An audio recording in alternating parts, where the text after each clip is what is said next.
നമസ്കാരം. ഞാൻ വിവാഹിതനാണ്, 2 കുട്ടികളുടെ അച്ഛനാണ്, കുടുംബസ്ഥനാണ്. പക്ഷേ ചില സമയത്ത് എനിക്ക് തോന്നും കുടുംബത്തിനപ്പുറത്തേക്കൊരു സുഹൃത്തുണ്ടായിരുന്നെങ്കിൽ എന്നെ മനസ്സിലാക്കാൻ, സങ്കടങ്ങൾ വരുമ്പോൾ ചേർന്നിരുന്ന് സങ്കടങ്ങൾ ഇറക്കി വയ്ക്കാൻ, അല്ലെങ്കിൽ സ്നേഹിക്കപ്പെടാൻ, കേൾക്കപ്പെടാൻ ഒരാളുണ്ടായിരുന്നെങ്കിലെന്ന്. പക്ഷേ അപ്പോൾ കരുതും ഈ സൗഹൃദത്തിനപ്പുറത്തേക്ക് കടന്നാൽ എന്ത് ചെയ്യും? ഏതെങ്കിലും സാഹചര്യത്തിൽ അത് വൈകാരികമായ ഒരു ആശ്രിതത്വമായാൽ അത് വലിയ അപകടമല്ലേ? നമ്മളൊക്കെ സാധാരണ മനുഷ്യനാണ്. എന്തൊക്കെ ഫിലോസഫി പറഞ്ഞാലും ആരെങ്കിലുമൊക്കെ നമ്മളെ മനസ്സിലാക്കാൻ, നമ്മളെ കേൾക്കാൻ, സ്നേഹിക്കപ്പെടാനൊക്കെ നമ്മുടെ മനസ്സ് വെമ്പാറുണ്ട്. ഞാനിത് പറയാൻ കാരണം, കഴിഞ്ഞ ദിവസം ഒരാൾ എന്നെ വിളിച്ചു. എൻ്റെ സോഷ്യൽ മീഡിയ പോസ്റ്റോ കാണുന്ന ഒരാളാണ്. അദ്ദേഹം വിളിച്ചിട്ട് എന്നോട് ആദ്യം പറഞ്ഞത്, ഞാൻ എൻ്റെ കാര്യം പറയാം, പക്ഷേ നിങ്ങൾ വേണമെങ്കിൽ ഇത് എൻ്റെ കാര്യം ഒരു മെസ്സേജ് പോലെ സൊസൈറ്റിയോട് പറഞ്ഞോളൂ, പക്ഷേ എൻ്റെ ഐഡൻറ്റിറ്റി വെളിപ്പെടുത്തരുത്.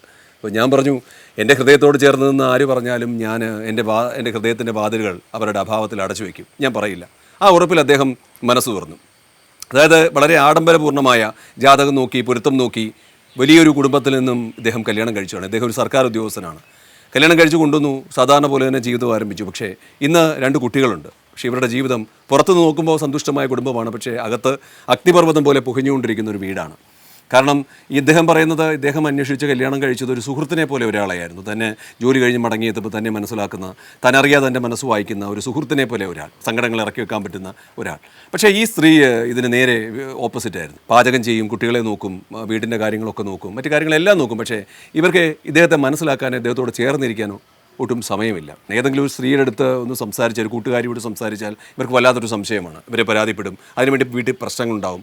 സുഹൃത്തുക്കളുമായിട്ട് അധിക സമയം ചിലവഴിക്കാൻ പാടില്ല. ബന്ധുക്കാരും മറ്റ് സുഹൃത്തുക്കളും അവരുടെ ഭാര്യമാരും ഒന്നും വീട്ടിൽ വരാൻ പാടില്ല. അങ്ങനെ ഒരു വല്ലാത്തൊരു ശ്വാസമുട്ടലാണ് ഇയാൾ കഴിഞ്ഞത്. അപ്പോൾ ഇയാൾ എന്നോട് പറഞ്ഞു, ശരിക്കും എനിക്ക് എൻ്റെ ഭാര്യയോട് സ്നേഹമാണ്, പക്ഷേ സ്നേഹത്തിനപ്പുറത്തേക്ക് പേടിയാണ്. കാരണം അവർക്ക് എന്നെ മനസ്സിലാക്കാൻ സമയമില്ല. ഇങ്ങനെ ശ്വാസമുട്ടി ജീവിച്ച സമയത്താണ് ഒരിക്കലും ഒരിടത്ത് വെച്ച് ഇയാൾ ഒരു സ്ത്രീയെ പരിചയപ്പെടുന്നത്. അവരും സമാനമായ ഒരു സാഹചര്യത്തിൽ ജീവിക്കുന്ന ഒരു സ്ത്രീ. ഭർത്താവ് അവരെ ഒരു ഉപകരണം പോലെയാണ് കാണുന്നത്. ഇവരെ മനസ്സിലാക്കാതെ അയാളുടെ ഒരു അടിമയെ പോലെ ഇവരെ ജീവിപ്പിക്കുകയാണ്. അങ്ങനെ ഇവരെ തമ്മിൽ കണ്ടുമുട്ടിയ സമയത്ത് 2 പേരുടെ ദുഃഖങ്ങൾ ഒന്ന് തന്നെയാണ്. പരസ്പരം കേൾക്കാൻ ആളില്ലാതെ, പങ്കുവെക്കാൻ പരസ്പരം 2 മനസ്സുകളില്ലാതെ ഇങ്ങനെ ജീവിക്കുന്ന ഇവർ തമ്മിൽ അടുത്തു.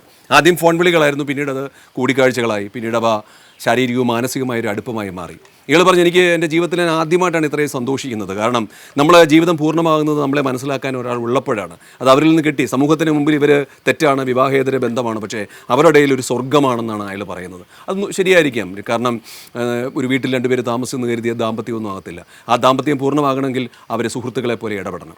അപ്പോൾ ഇയാൾ പറഞ്ഞു, അങ്ങനെ ഞാൻ എൻ്റെ ഭാര്യ പിന്നീട് എന്തൊക്കെ വീട്ടിൽ പ്രശ്നം ഉണ്ടാക്കിയാലും, എന്തൊക്കെ പൊട്ടിത്തെറിച്ചാലും ഞാൻ മിണ്ടില്ല. കാരണം എനിക്ക് പങ്കുവെക്കാൻ ഒരു ഹൃദയമുണ്ട്. അവരോട് പങ്കുവെച്ച് അവരിതുപോലെ തന്നെ ഈടടുത്തും പരസ്പരം ഇങ്ങനെ പങ്കുവെച്ച് ജീവിച്ചു പോകുകയായിരുന്നു. പക്ഷേ ഇപ്പോഴത്തെ പ്രശ്നം, ഇയാൾ നേരിടുന്ന പ്രശ്നം, ഒരു ദിവസം ഒരു സ്വിച്ച് ഓഫ് ചെയ്തപോലെ ഈ സ്ത്രീ ഇയാളെ ഇട്ടിട്ട് പോയി. ബ്ലോക്ക് ചെയ്തു അയാളെ. പിറ്റേ ദിവസം പിന്നെ വിളിച്ചിട്ട് എടുത്തില്ല. അവരെവിടെയാണെന്ന് പോലും അറിയില്ല. ഇവരെ അന്വേഷിച്ച് ഒരുപാട് അയാൾ നടന്നു. അവസാനം അറിഞ്ഞു ഇവർ ഭർത്താവിനോടൊപ്പം വിദേശത്തേക്ക് പോയെന്ന്. എന്താ പറയുക, ഒരു വളരെ വേഗത്തിൽ വരുന്നൊരു ബസ് സഡൻ ബ്രേക്ക് ഇട്ട് നിന്നതുപോലെ അയാളുടെ ജീവിതം വല്ലാതെ ആയിപ്പോയി, ശ്വാസമുട്ടലായിപ്പോയി. ഇവരെ തേടി ഒരുപാട് അലഞ്ഞെന്ന് പറഞ്ഞു. പക്ഷേ ഇവർക്ക് പകരമായി പലരെയും ഇയാൾ കണ്ടെത്താൻ ശ്രമിച്ചു. പക്ഷേ അവിടെയൊക്കെ ഒരു ശാരീരിക ബന്ധത്തിനപ്പുറത്തേക്ക് മാനസികമായ ഒരു അടുപ്പം കിട്ടിയില്ല.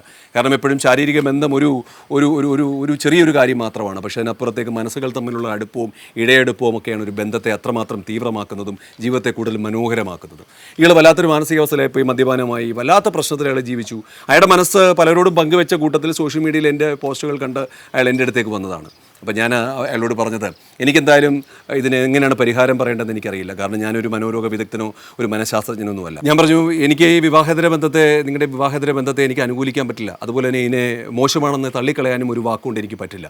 കാരണം എല്ലാ ബന്ധങ്ങളുടെയും പിറകിലും ഒരു മനുഷ്യ ജീവിതമുണ്ട്. കേൾക്കപ്പെടാൻ ആഗ്രഹിക്കുന്ന ഒരു മനസ്സുണ്ട്. പറയപ്പെടാതെ പോകുന്ന കഥകളുണ്ട്. മനുഷ്യ വിവാഹേതര ബന്ധങ്ങൾ തേടിപ്പോകുന്നതല്ല, തന്നെ കേൾക്കാൻ ഒരു മനസ്സ് തേടിപ്പോകുന്നതാണ്. വിധിക്കപ്പെടാതെ ജീവിക്കാൻ തേടിപ്പോകുന്നതാണ്. താൻ അറിയാതെ തൻ്റെ മനസ്സ് വായിക്കാൻ ആരെങ്കിലും കണ്ടെത്താനായിട്ട് തേടിപ്പോകുന്നതാണ്. നല്ലൊരു ദാമ്പത്യം എന്ന് പറയുന്നത് ഒരു വീടിൻ്റെ അന്തരീക്ഷത്തിൽ താമസിക്കുന്ന 2 പേരല്ല. ഭാര്യയും ഭർത്താവും 2 സുഹൃത്തുക്കളാവണം. ഭാര്യയും ഭർത്താവും പരസ്പരം തങ്ങളുടെ മനസ്സ് വായിക്കാൻ കഴിയണം. സംശയങ്ങൾ സംഭാഷണങ്ങളായി മാറണം. പ്രശ്നങ്ങൾ പരിഹാരങ്ങളായി മാറണം. മത്സരം സഹയാത്രയായി മാറണം. ഇതിൻ്റെ ഒരു പ്രധാന വശം ഈ രക്ഷിതാക്കളുടെ ഒരു ഇടപെടലുണ്ട്. കാരണം നമ്മൾ കല്യാണം കഴിക്കുന്ന സമയത്ത് ജാതകം നോക്കാറുണ്ട്, ഗ്രഹങ്ങളുടെ നില നോക്കാറുണ്ട്. പക്ഷേ പിന്നീടുള്ള ജീവിതത്തിന് ഒരു ഗ്രഹനിലയും അവരുടെ ജീവിതത്തെ സ്വാധീനിക്കത്തില്ല. അവരെ സ്വാധീനിക്കാൻ പറ്റുന്നത് അവരുടെ മാതാപിതാക്കൾക്കാണ്. പല പ്രശ്നങ്ങളും ഭാര്യ ഭർത്താക്കന്മാരുടെ ഇടയിലുണ്ടാകുമ്പോൾ രക്ഷിതാക്കൾ എന്ത് ചെയ്യുമെന്ന് ചോദിച്ചാൽ, ഒന്നിൽ തൻ്റെ മകൻ അല്ലെങ്കിൽ തൻ്റെ മകളെന്ന് കരുതി അവരുടെ സൈഡ് മാത്രം പിടിക്കും. അതൊരിക്കലും ചെയ്യാൻ പാടില്ല. എവിടെ നിന്നോ വന്ന് 2 പേര് തമ്മിൽ ചേരുമ്പോൾ അവരുടെ ബന്ധം കൂടുതൽ നന്നാക്കാൻ, ശോഭനമാക്കാൻ, അല്ലെങ്കിൽ ഏറ്റവും കൂടുതൽ ഇടയെടുപ്പം ഉണ്ടാക്കാൻ മാതാപിതാക്കൾ അവരുടെ പ്രശ്നങ്ങൾ അടുത്തറിഞ്ഞ് പരിഹരിക്കാൻ ശ്രമിക്കണം. എന്നാൽ മാത്രമേ അവരുടെ ജീവിതത്തിൻ്റെ എല്ലാ പ്രശ്നങ്ങളും പരിഹരിച്ച് അവർക്ക് നല്ലൊരു ദാമ്പത്യം ഉണ്ടാക്കിയെടുക്കാൻ പറ്റൂ. അപ്പോൾ ഞാൻ ആദ്യം പറഞ്ഞതുപോലെ വിവാഹേതര ബന്ധം നിങ്ങൾ ചെയ്യുന്ന രീതി ശരിയാണെന്ന് ഞാൻ പറയില്ല, അതുപോലെ നിങ്ങൾ ചെയ്തത് തെറ്റാണെന്നും പറയില്ല. എന്തായാലും അവരെ ഇല്ലാത്ത ഈ ഒരു സാഹചര്യത്തിൽ നിങ്ങൾക്ക് ചെയ്യാവുന്ന ഏറ്റവും വലിയൊരു കാര്യം നിങ്ങൾ വീട്ടിലേക്ക് മടങ്ങുക എന്നുള്ളതാണ്.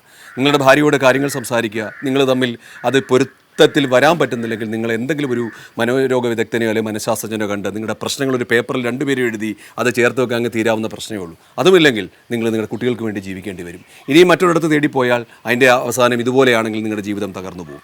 വിവാഹേതര ബന്ധങ്ങൾ തെറ്റൊന്നുമല്ല. ഒരു കുടുംബത്തിനപ്പുറത്ത് ഒരു പങ്കാളിയെ, ഒരു സുഹൃത്തിനെ കണ്ടെത്തുന്നത് തെറ്റൊന്നുമല്ല. പക്ഷേ അതിന് ചില അതിരുകൾ വെക്കണമെന്ന് മാത്രം.